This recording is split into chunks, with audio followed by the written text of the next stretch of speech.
Halo semuanya, perkenalkan nama lengkap saya Rosalia Mayela Fania Muda dengan NIM 201100079, Prodi Sistem Informasi Strata 1 semester 4. Pada video kali ini saya akan mempresentasikan hasil kerja saya dalam menunjang proyek UAS mata kuliah Sistem Cerdas. Studi kasus yang akan saya jelaskan pada kali ini yaitu penerapan algoritma K-nearest neighbor atau KNN untuk penentuan mahasiswa berpotensi dropout. 1. Pendahuluan. Latar belakang. Keberhasilan pendidikan tercermin dari kualitas perguruan tinggi, yakni tingginya tingkat keberhasilan mahasiswa dan rendahnya kegagalan mahasiswa. Keberhasilan pendidikan jika sudah memenuhi tujuan pendidikan nasional dan proses belajar dan mengajar efektif dan efisien. Sedangkan prestasi belajar mahasiswa dapat didasarkan atas kesuksesan dan keunggulan pihak perguruan tinggi. Selain itu, bentuk kinerja yang baik sebagai mahasiswa adalah dengan lulus tepat waktu dan tidak terancam sanksi dropout atau mengundurkan diri. Dalam Peraturan Menteri Ristek Mendiktik Nomor 44 Tahun 2015 menyebutkan standar proses pembelajaran maksimum dalam masa studi adalah 7 tahun, IPK di atas 2,0, minimum SKS adalah 144 untuk program sarjana.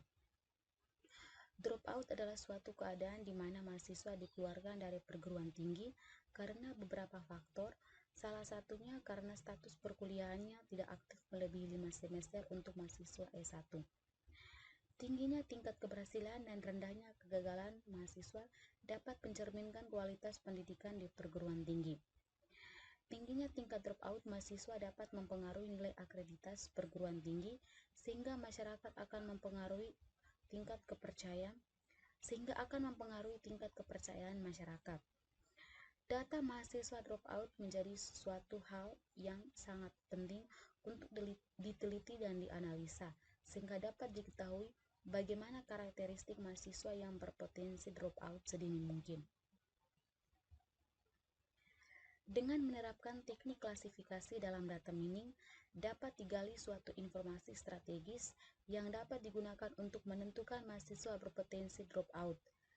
Informasi hasil analisis dapat digunakan untuk menemukan peluang-peluang yang baru, serta menemukan rencana strategis dalam proses pengklasifikasian mahasiswa yang memiliki potensi dropout. Namun, klasifikasi jika dilakukan oleh manusia masih memiliki keterbatasan, terutama pada kemampuan manusia dalam menampung jumlah data yang ingin diulang. Selain itu, bisa juga terjadi kesalahan akibat ketidaktelitian yang dilakukan. Salah satu cara mengatasi masalah ini adalah dengan menggunakan teknik data mining yang bisa digunakan untuk pengolahan data menjadi sumber informasi strategis dengan metode klasifikasi. Data mining dapat membantu sebuah organisasi yang memiliki data melimpah untuk memberikan informasi yang dapat mendukung pengambilan keputusan. Berdasarkan permasalahan tersebut, maka dalam penelitian ini dilakukan penerapan algoritma K-nearest neighbor atau KNN untuk penentuan mahasiswa berpotensi dropout. Hasil yang diperoleh dapat memberikan informasi strategis untuk para dosen melihat mahasiswa yang memiliki potensi dropout.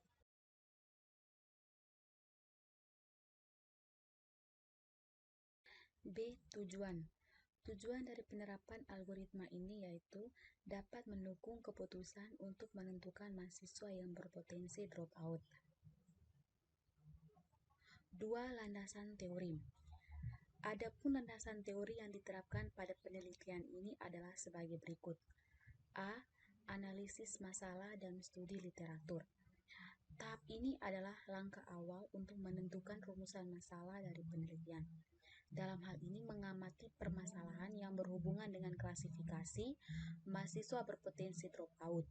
Permasalahan-permasalahan yang ada selanjutnya dianalisa untuk mengetahui bagaimana cara penyelesaian terhadap masalah tersebut dan menentukan ruang lingkup permasalahan yang akan diteliti.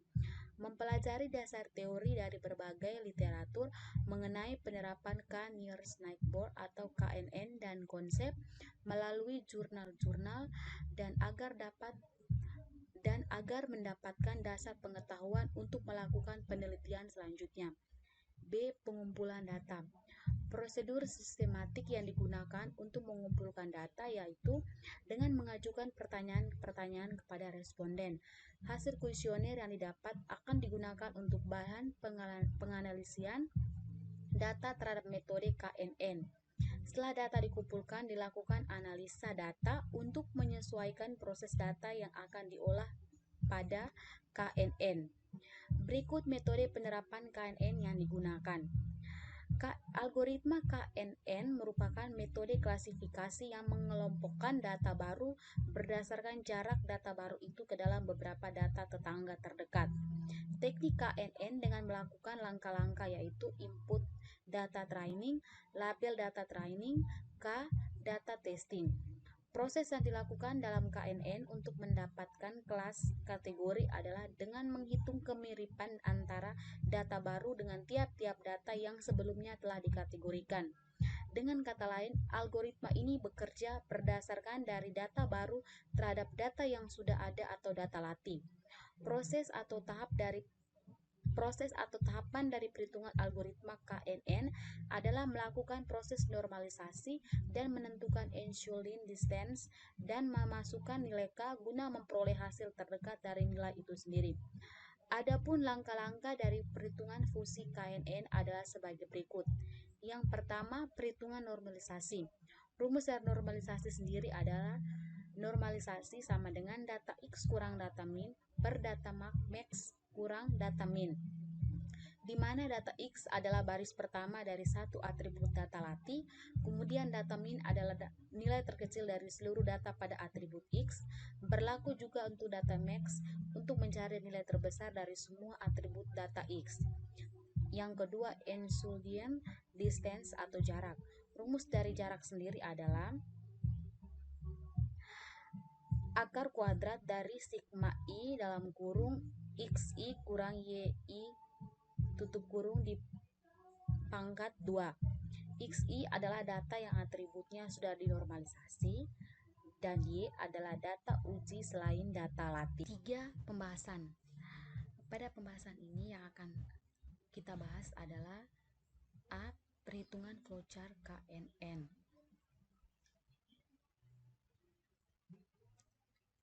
Yang pertama kita mulai, yaitu kita mempersiapkan data yang akan kita normalisasikan. Setelah itu kita masukkan nilai K, pola data latih, target data latih, pola data uji, dan target data uji. Setelah kita memasukkan data, kelima data ini, langkah berikutnya adalah kita melakukan normalisasi. Normalisasi untuk pola data latih dan pola data uji. Setelah kita melakukan normalisasi dan mendapatkan hasil dari normalisasi, yang berikut adalah hitung jarak Euclidean distance. Setelah kita mendapatkan hasil jarak, kita urutkan jarak dari kecil ke besar. Setelah kita melakukan pengurutan berdasarkan jarak dari kecil ke besar, langkah berikutnya adalah voting. Langkah yang terakhir adalah voting. Setelah kita melakukan voting, kita akan menghasilkan kesimpulan atau hasil dari klasifikasi yang telah kita lakukan. Setelah kita melakukan klasifikasi, barulah hasil akhir yang akan kita peroleh dari perhitungan menggunakan KNN. Setelah melihat dari flowchart atau bagan, langkah selanjutnya adalah kita melakukan perhitungan KNN menggunakan Excel. Langkah pertama yaitu membuat tabel perhitungan bagi mahasiswa berpotensi dropout. Di sini saya memiliki 5 data mahasiswa yang memiliki potensi dropout. Di sini kategori terdapat 3 mahasiswa lulus dan 2 mahasiswa yang memiliki potensi dropout. Setelah kita melakukan pengisian data, kemudian kita lakukan normalisasi.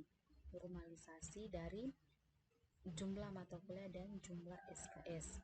Setelah kita melakukan perhitungan normalisasi, langkah selanjutnya adalah kita melakukan menghitung jarak Euclidean distance dengan memperhatikan konsep rumus di atas yang telah saya jelaskan sebelumnya.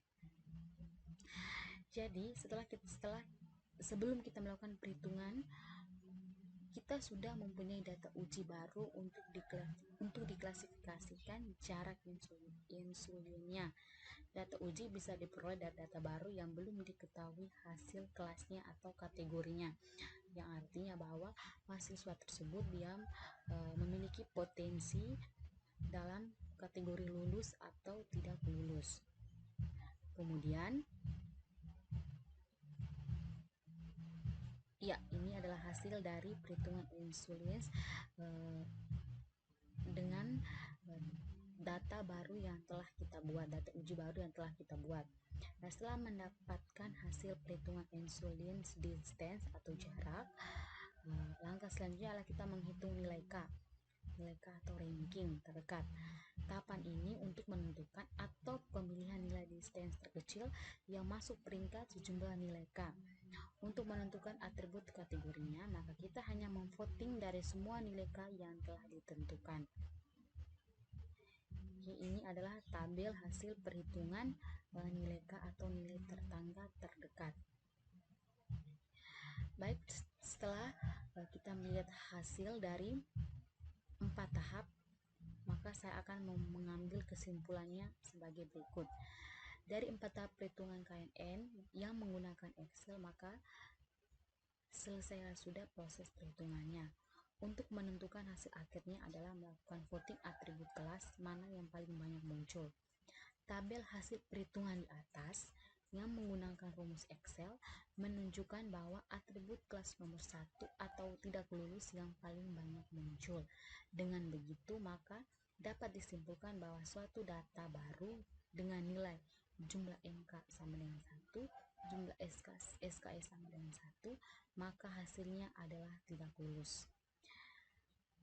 Hasil tidak lulus adalah hasil akhir dari kita melakukan pengklasifikasian menggunakan metode KNN.